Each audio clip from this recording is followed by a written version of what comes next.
up, I sold my soul a good price, out of sight. My hoe got talent, right? Whole squad ran, do that shit, yay. Today we are going to work with area of 2D shapes.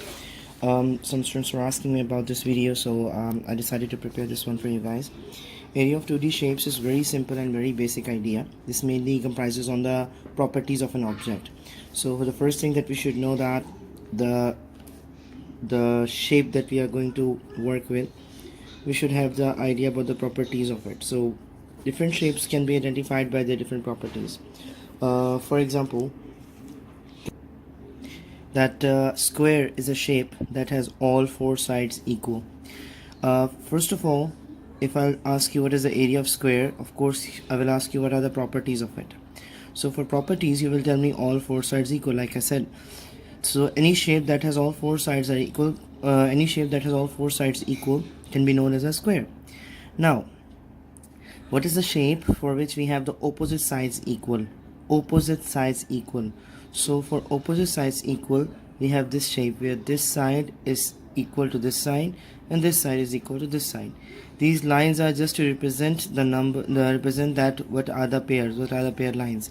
It's same thing like if you are tailing someone on the road and you will on your hazard lights, and someone who is next to you also on the switch on the hazard lights. So anyone can identify that these two cars are traveling together. This is just like a sign, so it shows that you two are traveling together, you are one family. Like same thing here, like if I put two lines here, I'll put two lines here, which shows that these two are from same, and these are one and one sign shows that they are from the same family. Now, like I said, different shapes have different properties. So different shapes have different properties. Similarly, different properties have different formulas to find the area. Like I said, area of the 2D shape. So area is something known as the space occupied by an object. So I can write here that space occupied by an object. Occupied by an object. If in one big room which is completely empty, this is 6 by 4, for example, this is 4 centimeter, 6 centimeter. I will put one table in the middle, and this table is of 2 by 4. Now if this table is 2 by 4 and this is 6 by 4, you can say that out of the complete area of the room, this much space is not available. Everything else is available around it, but this space is not available because it's occupied. Like I said, space occupied by an object. So this much space is occupied by the table, so this area is not available. Now for finding the area of an object for rectangles, the formula says length into width. Now length into width means we have to multiply length with width. Here I have 6 centimeter as length and 4 centimeter as width. So I will say 6 centimeter times 4 centimeter. 6 times 4, 24 centimeter square is my answer. This square is mandatory. If you're not putting this square, your unit will be wrong and your answer will be wrong, or you will lose some marks at least, because when 6 times 4 is 24, at the same time you are multiplying centimeter with centimeter. So if you're multiplying centimeter with centimeter, your answer must have centimeter square on it. In a square, in a shape that has all four sides equal, we don't have to multiply length with width. Why? Because all four sides are equal. So if this is 4, this is also 4, this is also 4, this is also 4. So I can say that all four sides are equal. In this case, instead of multiplying length and width, I will say square of any side. Square of any side will do the same which length into width will do for me. So I can say that 4 square will make what? 4 square is 4 times 4, which shows 16 centimeter square is my answer.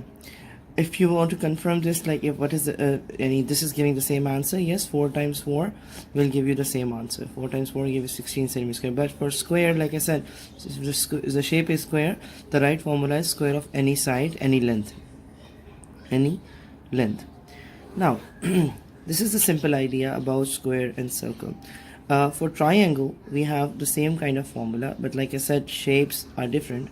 So triangle has 3 sides. Triangle, if you remember tricycle, if you remember this, the tricycle has 3 wheels. That is the reason that it is known as tricycle. Similarly here, this when I said triangle, triangle means it has 3 angles, one here, one here, one here. So something that you must remember, that triangle has 3 angles, and the sum of interior angles, sum of interior angles of triangle is always equals to 180 degree, no matter what kind of triangle it is. If a shape has three corners and they are closed, it is a triangle, and the sum of all three angles must be 180. If the sum of this angle and this angle and this angle is not equals to 180, there is definitely something wrong in here. Now for this part here, like I said, interior angle, interior means the angles inside. How to calculate the exterior angle, I will show you later. Right now we are not finding the angles, we are not finding the lengths. Our point is how to calculate the area. Triangle is a little tricky shape. Why? Because triangle is actually a part of a rectangle. So here, if I'll remove this middle line and I will make complete rectangle, the formula you will say is length times width for the area. Yes, absolutely, I agree. But triangle is what? Triangle is cutting the rectangle into half along the diagonals. So if I'll take this, I will draw a diagonal from this corner to this corner, and I will cut this portion off. I'm left with half of the rectangle. So half of the rectangle means I will be doing half of the length times width. But in triangle, when we have this, when we are cutting it off, we have certain height here. So same thing, in triangle we have base into height. Triangle we have base into height. So the terms that we use for finding the area of a triangle is 1/2 into base into height. Now if I have 4 centimeter here and I have 3 centimeter here, I will do 4 times 3, which will make it, let me write it down, 4 times 3, and this makes it, and 1/2. So eventually I will get 12/2, which means 6 centimeters square. Please remember that you are never doing calculations on the basis of your assumptions. We are never doing calculations on basis of assumptions. Sometimes my students say, teacher, this is 3, this also looks 3. No, we are not going for the looks in this. We must calculate. They are not asking you to observe and give the answer. You have to calculate. If I draw a rectangle like this here and I will say this is 9 centimeter, this is 2 centimeter. Okay, yes, it does look awkward that how this smaller side is 9 centimeter and this bigger side is 2 centimeter. But if I'll ask you that you have to calculate, you are not supposed to be correcting it for me that teacher, this value is wrong. No, value is correct or wrong, this is not this different thing. The point is what is the area. So you just have to multiply it. Don't say that I have to change the value, this is not the right value, the side is smaller, side is bigger. No, when you have to calculate, stick to it. You can ask your teacher, the teacher, how it is possible. Generally this is not possible and generally this doesn't happen, but sometimes students do what? They assume their own values because of this situation and they start working in the wrong direction. So it's better that you have to calculate instead of wasting your time in the wrong direction. So I discussed 3 formulas here. I will just quickly summarize. For a rectangle, I said length times width. For square, I told you square of any sides, and for triangle, it's half into base into height. I hope you understood this topic. Inshallah, I will do further questions from it. Here, if I'll say this rectangle is 6 centimeter and this is 9 centimeter. So what is the area of it? You will say length times width. Now students get confused, what is length, what is width. Remember that the place where you are standing, if you are standing here and you're looking at object which is like this, so for you this is width and this is length. This is width, this is length.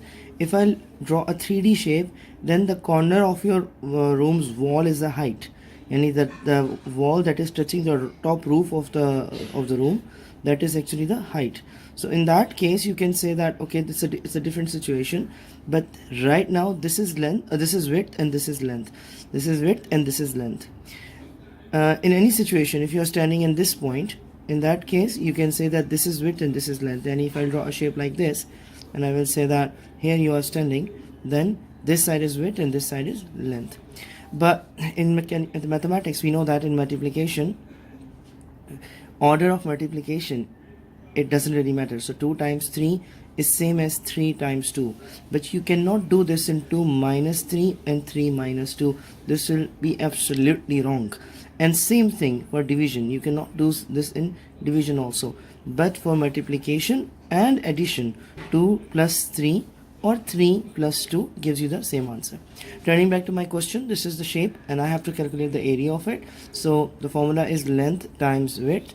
This is length times width. So length times width is what? 54 centimeter square. 6 times 9 centimeter and centimeter, 54 centimeter square. There is one other shape which is a circle.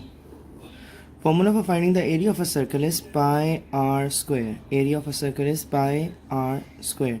Pi is 22/7. Now pi r square is the basic formula of finding the area, but before calculating the area of a circle you should know the parts of a circle, which is any line that is touching any point on the circumference. Circumference is what? Let me write down the terms here first. So my vocabulary is circumference and radius and diameter and okay, tangents and other things we'll discuss later. Circumference, radius and diameter. Circumference is what? If you have a wire of 10 centimeter and then you are turning it to make a circle, when you make a circle with that, this is the starting point of a wire, the ending point of a wire, which you join to make a circle. The circumference of a circle is 10 centimeter. This means that the length around the border of a circle is the circumference. Again, the length around the border of a circle is circumference. Radius, any line that starts from the midpoint of the circle, midpoint of the circle, and touches any corner on the circumference. Midpoint of circle touches any corner on the circle is called what? Is called radius. Diameter is what? Diameter is if a line passes through the midpoint and touches the opposite side of the midpoint on the circumference, passing through the midpoint. A line starting from any point of the circumference passes through the midpoint and touches the opposite side. So this straight line is a diameter. If I draw a line like this and this is not a diameter. But if I draw a straight line from here to here, then it is passing through the midpoint, touching the opposite corner. So this is called diameter. Alright, now area of a circle is pi r square. Pi value is 22/7. How we get pi's value? In your calculator you have pi, this sign, this button, this is 22/7. I will discuss how pi is relevant to circle and how we use it in another video. Right now I will just use it and I will show you how we're gonna work with it. Remember that 22/7 is a fractional value of a pi. The decimal value of a pi is 3.14. I'm gonna use 22/7 for this. So how I will do it? For example, like I said, pi r square is area. So I should have the value of r or I should have the value of area. Yani I have area, pi and r. I have three things here. Two of them must be with me, otherwise I cannot find area. Two of them must be with me, otherwise I cannot find area. Two of these values must be with me, otherwise I cannot find area. So for example, what will be the area of a circle if radius is 3 centimeters? So I'll say okay, 3 centimeter. Like I said, radius, you have learned in algebra how to replace the value of the variable. So r square, radius square, 3 square becomes 9, and 9 times 22/7. So I can multiply, I can do the long multiplication. 22 times 9, 9 to the 18, 9 to the 18 and 19, 198/7. For simplification, 7 1 the 7, 7 to the 14, 58, 7 7 the 49, 7 7 the 49. 7 8 are 56 and remainder 2. For simplification, there is a video that you can use how to simplify. The video will be with simplification, so you can watch this video how I did this part. You can do the same part by long division also. 198 with 7, 7 2s are 14, minus 58, 7 8s are 56 and 2 remainder. So now my area is what? My area is 28 centimeter, remainder 2. On the other hand, if I have been given the area and I have to find radius, that's a different question. If I have been given an area, then what? Then for example, 28 centimeter is my area and pi r square. So I know the value of pi, so I will write 28 is equals to 22/7 times r square. Let me write it down again clearly, because otherwise you will not understand what I am doing. 28 is equals to pi r square. 28 is equals to pi as it is, and r, sorry, 22/7 times r square. Now, remember in algebra, what we did when 28 is equals to 22 over 7 is there, how I'm gonna move this on the other side, since I don't need anything along with this r square. Everything needs to move to the other side. But as per the mathematics or algebraic rule, we know that how to move it. So the number which is getting divided will turn into multiplication. So 28 times 7 over 22 is equals to r square. Multiply the number, whatever you get, divide these two, whatever you get, take the square root of that, because this is r square, you need only r. So when you take the square root of both sides, you will find the right answer. For any other details or discussions, you can send me a comment, you can send me a message, and we'll take care of that from there, inshallah. Thank you very much. Assalamu alaikum.